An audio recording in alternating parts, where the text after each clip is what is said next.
انبیاء کو بھی اجل آنی ہے، مگر ایسی کے فقط آنی ہے، مگر ایسی کے فقط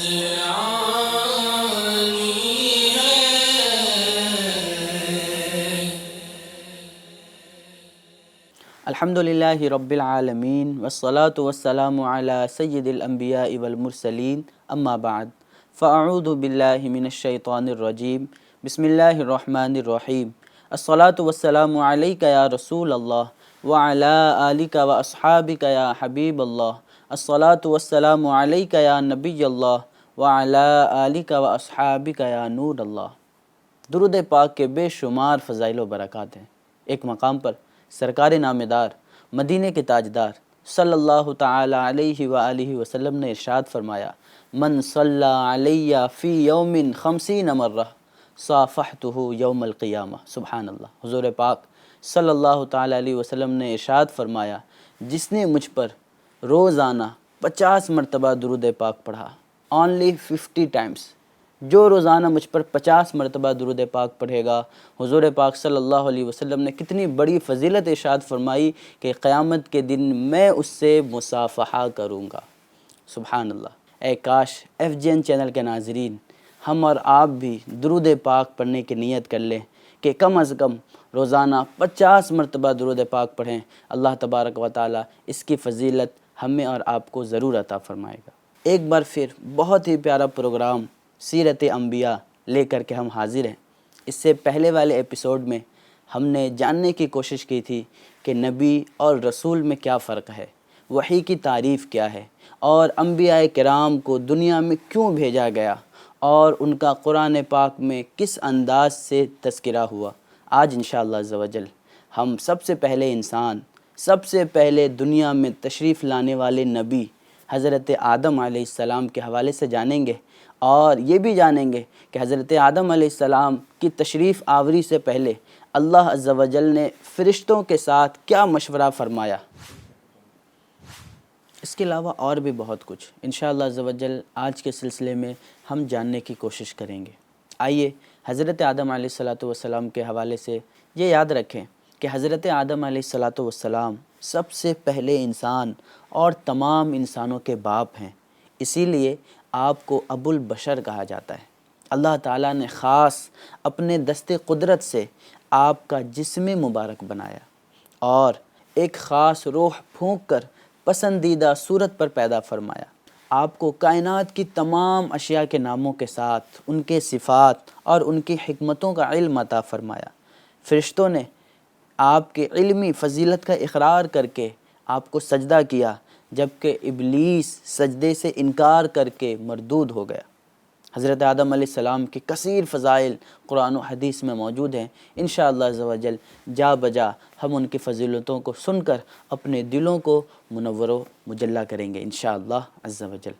حضرت آدم علیہ السلام کے یوں تو قرآن پاک میں جا بجا کئی مقامات پر تذکرے موجود ہیں، لیکن اگر تفصیل کی بات کی جائے تو تقریباً 7 صورتوں میں آپ کا ذکر تفصیل کے ساتھ موجود ہے، جیسے سورہ بقرہ، سورہ اعراف، سورہ حجر، سورہ بنی اسرائیل، سورہ کہف، سورہ طٰہٰ اور سورہ صاد۔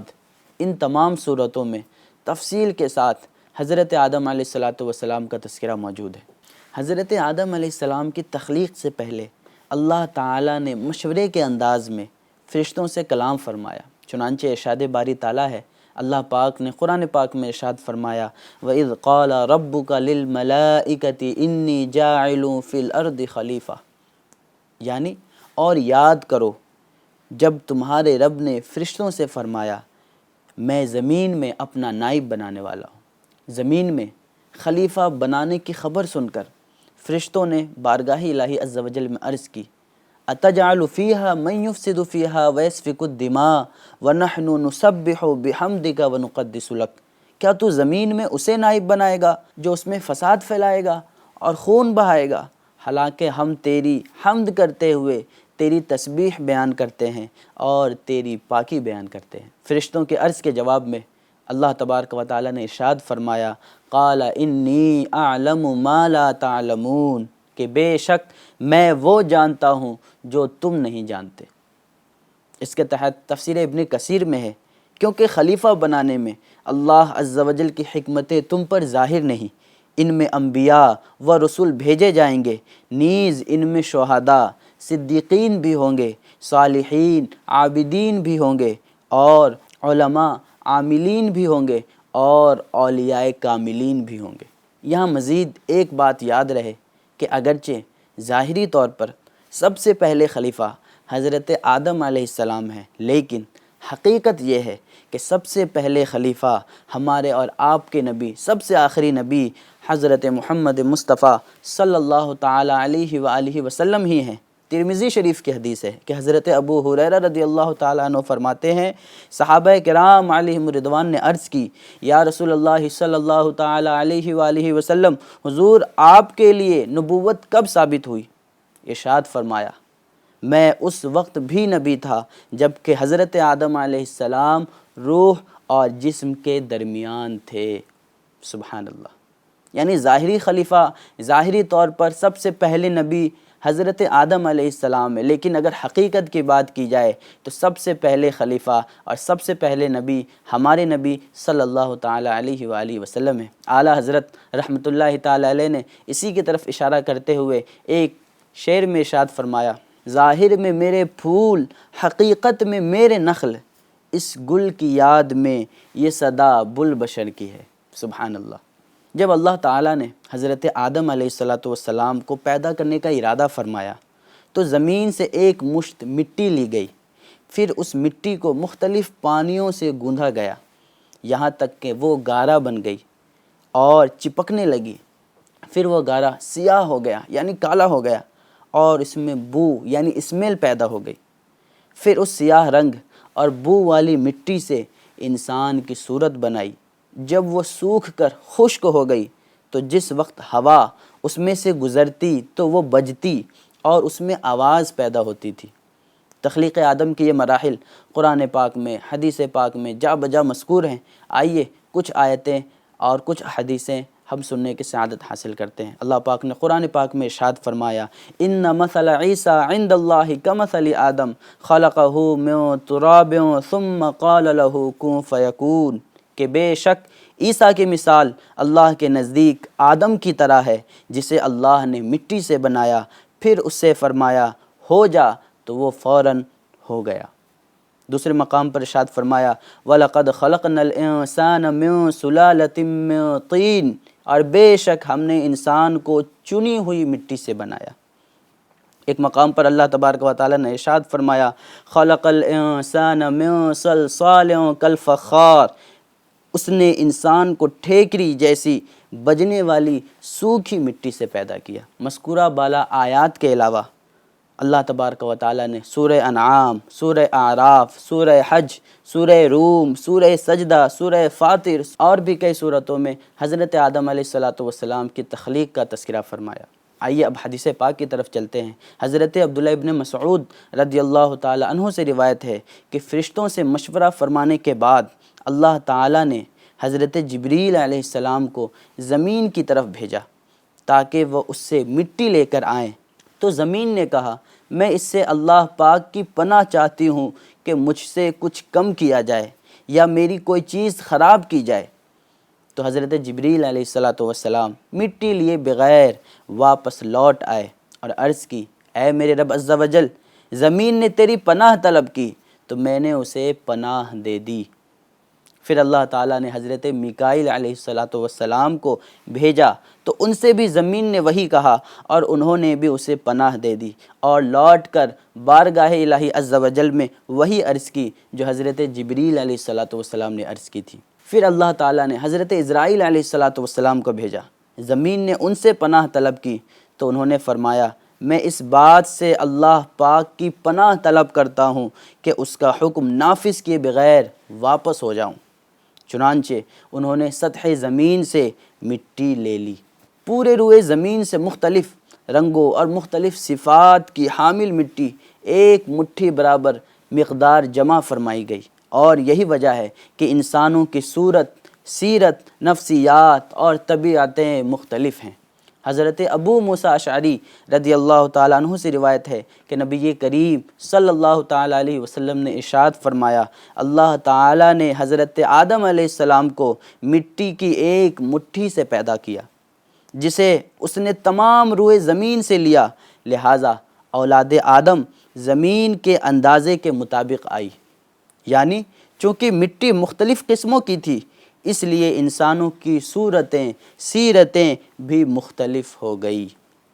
تو ان میں سرخ اور سفید اور کالے اور درمیانے رنگ والے اور نرم و سخت اور خبیث و پاکیزہ لوگ ہیں، یعنی چونکہ مٹی مختلف قسموں کی تھی اس لیے انسانوں کی صورتیں اور سیرتیں بھی مختلف ہوئیں، یعنی کچھ لوگ گورے ہوئے، کچھ لوگ کالے ہوئے، کچھ لوگ درمیانے کلر کے ہوئے، اور کچھ لوگ نرم، کچھ سخت، کچھ خبیث اور کچھ پاکیزہ ہیں۔ یقیناً اللہ تعالیٰ اس بات پر قادر تھا کہ وہ حضرت آدم علیہ السلام کی مرحلہ وار تخلیق کرنے کے بجائے ایک ہی وقت میں یک بارگی آپ علیہ السلام کی تخلیق کر دیتا۔ اللہ عز و جل اس بات پر قادر تھا، چاہتا تو کر سکتا تھا، لیکن اس نے اپنی حکمت کاملہ کے تحت ایسا نہیں فرمایا، بلکہ عالم کبیر یعنی کائنات کی پیدائش کی طرح عالم صغیر یعنی انسان کو بھی مرحلہ وار پیدا فرمایا۔ اس میں ہمارے لیے یہ تعلیم ہے کہ ہم بھی اپنے کام اطمینان سے اور مرحلہ وار کیا کریں، اسٹیپ بائی اسٹیپ کیا کریں، یہ ہمارے لیے ترغیب ہے۔ ناظرین، آپ دیکھیں کہ بسا اوقات ہم کسی کام میں جلد بازی کر جاتے ہیں اور نتیجہ یہ نکلتا ہے کہ ہمارے لیے اس میں نقصان ہوتا ہے۔ اللہ عز و جل نے جس انداز سے انسان کی پیدائش کی، اس کائنات کی پیدائش کی کہ مرحلہ وار اس کو پیدا فرمایا، تو ہمیں بھی چاہیے کہ ہم بھی کوئی کام کریں تو اس میں جلد بازی نہ کر کر آسانی کے ساتھ ترتیب وار اسٹیپ بائی اسٹیپ کرنے کی کوشش کریں، تاکہ ہمارا کام آسانی سے اچھے انداز سے اپنے نتیجے تک پہنچ سکے۔ کیا آپ کو پتہ ہے کہ جب بندہ جنت میں جائے گا تو اس کی صورت کیا ہوگی؟ وہ کس نبی علیہ السلام کی صورت پر ہوگا اور اس کا قد کتنا ہوگا؟ آئیے بخاری شریف کی حدیث پاک کا ایک جز ہے، حضور پاک صلی اللہ علیہ وسلم نے ارشاد فرمایا، جو بھی جنت میں جائے گا وہ حضرت آدم علیہ السلام کی صورت پر ہوگا، سبحان اللہ، اور اس کا قد 60 گز ہوگا۔ پھر حضرت آدم علیہ السلام کے بعد اب تک مخلوق قد و قامت میں کم ہوتی رہی ہے۔ آپ دیکھ لیں، حضرت آدم علیہ السلام دنیا کے سب سے پہلے انسان ہیں۔ جب آپ تشریف لائیں تو بتایا جاتا ہے کہ آپ کا جو قد تھا وہ تقریباً 60 گز کا تھا، اور جیسے جیسے زمانے چلتے چلے گئے آج ہمارا قد دن بدن کم ہوتا ہوا نظر آ رہا ہے۔ آئیے اب ہم یہ جانتے ہیں کہ فرشتوں کے سامنے آدم علیہ السلام کی فضیلت کا اظہار کس انداز سے ہوا تھا۔ تخلیق کے بعد ایک موقع پر اللہ تعالیٰ نے حضرت آدم علیہ السلام کے سامنے تمام اشیاء پیش فرمائی، اور بطور الہام آپ علیہ السلام کو ان کے نام، کام، صفات، خصوصیات، اصولی علوم اور صنعتیں سکھا دی۔ پھر یہ تمام چیزیں فرشتوں کے سامنے پیش کر کے فرمایا کہ اگر تم اپنے خیال میں سچے ہو کہ تم سے زیادہ علم والی کوئی مخلوق نہیں اور خلافت کے مستحق تم ہی ہو تو ان چیزوں کے نام بتاؤ۔ سبحان اللہ، اللہ عز و جل نے کس انداز سے آدم علیہ السلام کی فضیلت کو فرشتوں کے سامنے ظاہر فرمایا کہ آدم علیہ السلام کو تمام چیزوں کے نام، علوم اور دیگر باتیں سکھا دی۔ پھر فرشتوں کے سامنے آدم علیہ السلام کو پیش کر کے فرمایا کہ اگر تم ہی خلافت کے مستحق ہو تو ان چیزوں کے نام بتاؤ۔ قرآن کریم میں ہے، اللہ تبارک و تعالی نے ارشاد فرمایا، وَعَلَّمَ آدَمَ الْأَسْمَاءَ كُلَّهَا ثُمَّ عَرَضَهُمْ عَلَى الْمَلَائِكَةِ فَقَالَ أَنْبِئُونِي بِأَسْمَاءِ هَؤُلَاءِ إِن كُنتُمْ صَادِقِينَ۔ اور اللہ نے آدم کو تمام اشیاء کے نام سکھا دیے، پھر ان سب اشیاء کو فرشتوں کے سامنے پیش کر کے فرمایا اگر تم سچے ہو تو ان کے نام بتاؤ۔ فرشتے اگرچہ صاحب علم و عرفان تھے، لیکن چونکہ اللہ تعالیٰ نے انہیں علم الاسماء عطا نہیں فرمایا تھا، اس لیے وہ اشیاء کے نام نہ بتا سکے، اور بارگاہ الہی عز و جل میں اپنے عجز کا اعتراف کرتے ہوئے عرض گزار ہوئے، سبحانک لا علم لنا الا ما علمتنا انک انت العلیم الحکیم، یعنی اے اللہ تو پاک ہے، ہمیں تو صرف اتنا علم ہے جتنا تو نے ہمیں سکھا دیا، بے شک تو ہی علم والا حکمت والا ہے۔ تو اللہ تبارک و تعالیٰ نے حضرت آدم علیہ السلام سے فرمایا، اے آدم تم فرشتوں کو ان چیزوں کے نام بتا دو۔ چنانچہ آپ علیہ السلام نے ہر چیز کا نام بتانے کے ساتھ ساتھ اس کی تخلیق کی حکمت بھی بیان کر دی۔ اس کے بعد اللہ تعالیٰ نے فرشتوں سے فرمایا، الم اقل لکم انی اعلم غیب السماوات والارض واعلم ما تبدون وما کنتم تکتمون، اے فرشتو کیا میں نے تمہیں نہ کہا تھا کہ میں آسمانوں اور زمینوں کی تمام چھپی چیزیں جانتا ہوں، اور میں جانتا ہوں جو کچھ تم ظاہر کرتے ہو اور جو کچھ تم چھپاتے ہو۔ فرشتوں نے جو بات ظاہر کی وہ یہ تھی کہ انسان فساد انگیزی اور خون ریزی کرے گا، اور جو بات چھپائی یعنی دل میں سوچی تھی وہ یہ تھی کہ خلافت کے مستحق وہ خود ہیں، اور اللہ تعالیٰ ان سے زیادہ علم و فضل والی کوئی مخلوق پیدا نہ فرمائے گا۔ اسی وجہ سے اللہ تبارک و تعالیٰ نے ارشاد فرما دیا کہ فرشتو میں وہ چیزیں بھی جانتا ہوں جو تم ظاہر کرتے ہو، اور وہ چیزیں بھی جانتا ہوں جو تم چھپاتے ہو۔ سبحان اللہ۔ حضرت آدم علیہ السلام کی تخلیق مکمل ہونے اور ان میں روح پھونکے جانے کے فوری بعد اللہ تعالیٰ کے حکم سے تمام فرشتوں نے حضرت آدم علیہ السلام کو ایک ساتھ سجدہ کیا، لیکن ابلیس نے سجدے سے انکار کر دیا اور تکبر کے طور پر یہ سمجھتا رہا کہ وہ آپ علیہ السلام سے افضل ہے، اور اس جیسے انتہائی عبادت گزار فرشتوں کے استاد اور مقرب بارگاہ الہی کو سجدے کا حکم دینا حکمت کے خلاف ہے۔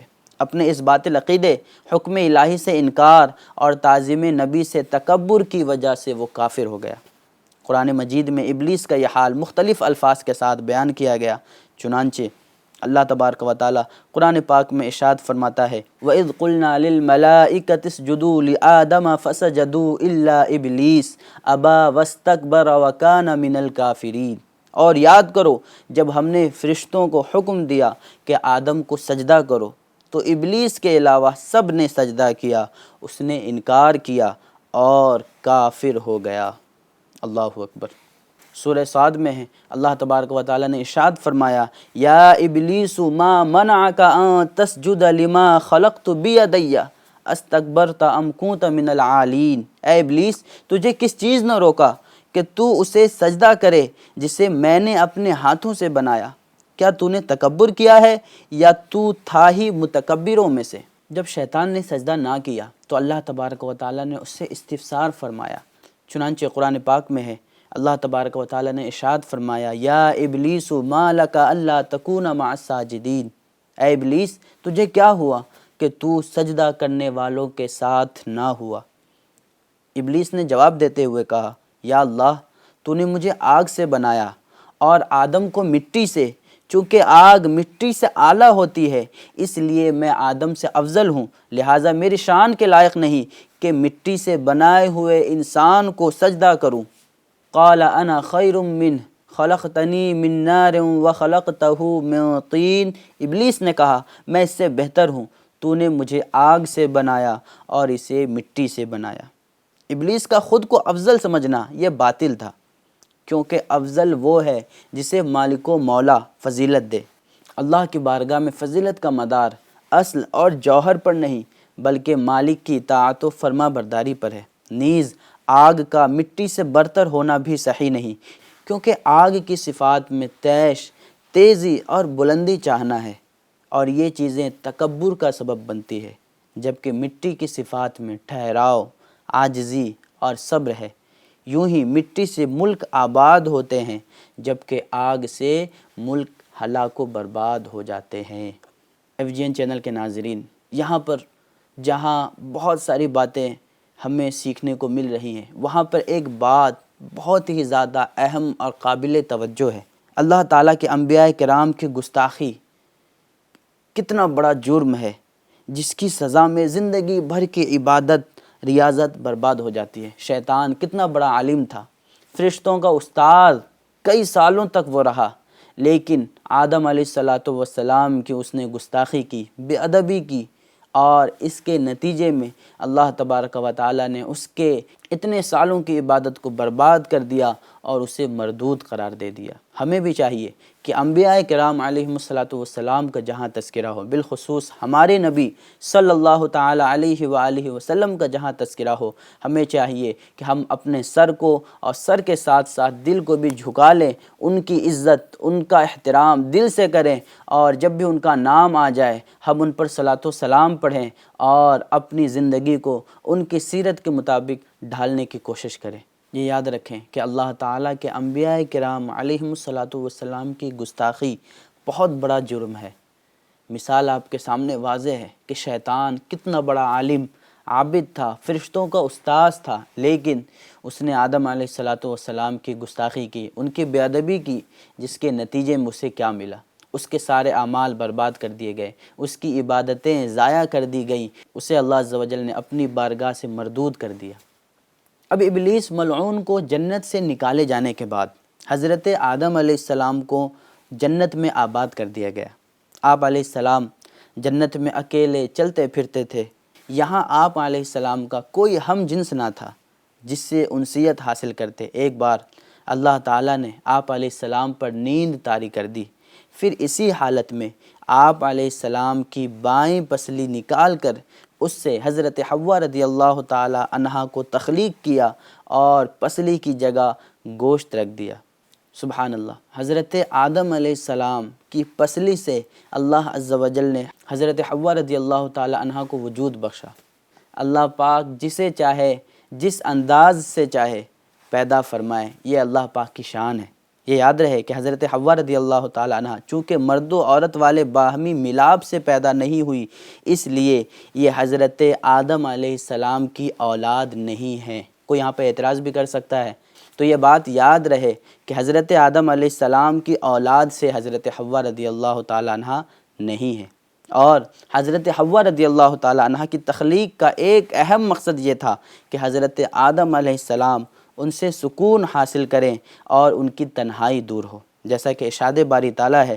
اللہ پاک نے ارشاد فرمایا، هو الذی خلقکم من نفس واحدۃ وجعل منها زوجها لیسکن الیہا، وہی ہے جس نے تمہیں ایک جان سے پیدا کیا اور اسی میں سے اس کی بیوی بنائی تاکہ اس سے سکون حاصل کرے۔ آپ دونوں جنت میں ایک ساتھ اپنی زندگی بسر کر رہے تھے، پھر ایک وقت ایسا آیا آپ دونوں کو اللہ پاک نے جنت سے زمین کی طرف اترنے کا حکم ارشاد فرمایا۔ یہ یاد رہے کہ زمین کی طرف اترنے کا حکم ارشاد فرمانے میں اللہ پاک کی حکمت یہ تھی کہ تخلیق آدم علیہ السلام کے اصل مقصد کو پورا کیا جا سکے، تاکہ انسانوں کے لیے ایک دارالامتحان قائم ہو۔ اگر حضرت آدم علیہ السلام جنت سے زمین کی طرف نہ آتے تو پھر انسانوں کا سلسلہ کس انداز سے شروع ہوتا؟ آدم علیہ السلام اور حضرت حوا رضی اللہ تعالی عنہ کو زمین کی طرف بھیجنے کا مقصد ہی یہ تھا کہ انسانوں کے لیے یہ زمین دارالامتحان بنے، نبیوں، ولیوں اور صالحین کے اعمال اور ان کی شانیں واضح ہوں اور نیک و بد کا فرق واضح ہو۔ انبیاء کرام علیہم السلام کے ذریعے نیکی، تقوی کے اعلیٰ معیار قائم ہو اور ان کی زندگیاں عام انسانوں کے لیے لائق اتباع، نمونہ اور آئیڈیل بن جائیں۔ سبحان اللہ، آپ نے آج حضرت آدم علیہ السلام کی زندگی کے بہت سارے پہلوؤں پر سننے کی سعادت حاصل کی۔ آدم علیہ السلام کی تخلیق کس انداز سے ہوئی، فرشتوں کے سامنے آپ کی فضیلت کا اظہار کس انداز سے ہوا، اور آپ نے یہ بھی جانا کہ حضرت حوا رضی اللہ تعالی عنہا کی تخلیق کب اور کیسے ہوئی، اور اللہ عز و جل نے جو ان دونوں کو زمین پر نازل ہونے کا حکم ارشاد فرمایا، اس کی ایک حکمت یہ بھی تھی کہ انسانوں کا سلسلہ شروع ہو اور یہ زمین، یہ دنیا انسانوں کے لیے دارالامتحان بنے، نیک اور برے لوگوں کا فرق واضح ہو، انبیاء کرام، اولیاء کرام، صلحاء، علماء دنیا میں تشریف لائیں اور ان کی شان نمایاں ہو اور ان کی زندگی ہمارے لیے نمونہ عمل بنے۔ اللہ تبارک و تعالی ہمیں آدم علیہ السلام کا صدقہ عطا فرمائے اور ان کی زندگی کے معلومات حاصل کر کے اپنی زندگی کو بہتر سے بہتر بنانے کی سعادت نصیب فرمائے۔ انشاءاللہ عز و جل نیکسٹ ایپیسوڈ میں حضرت آدم علیہ السلام کی زندگی کے اور بھی دیگر پہلوؤں پر ہم روشنی ڈالیں گے کہ آپ کے ساتھ کن کن معجزات کا ظہور ہوا، آپ نے کس انداز سے دنیا میں تشریف لا کر تبلیغ کی، اور بھی بہت کچھ۔ اللہ تبارک و تعالی ہمیں انبیاء کرام علیہم السلام کی سیرت سے دلچسپی لینے کی توفیق عطا فرمائے اور آئندہ کے ایپیسوڈز کو دیکھنے کی بھی توفیق عطا فرمائے۔ ایف جی این چینل کے ناظرین، آپ ایف جی این چینل دیکھتے رہیں، انشاءاللہ عز و جل اس کی برکتیں آپ کو ملتی رہیں گی۔ امید کرتا ہوں یہ سلسلہ آپ کو پسند آیا ہوگا۔ اللہ تبارک و تعالی ہمیں دنیا اور آخرت کی بھلائیاں نصیب فرمائے، ہماری اور آپ کی تمام طریقے کی پریشانیوں مصیبتوں کو دور فرمائے۔ انشاءاللہ عز و جل پھر ملیں گے، دعاؤں میں یاد رکھیے گا۔ السلام علیکم ورحمۃ اللہ وبرکاتہ۔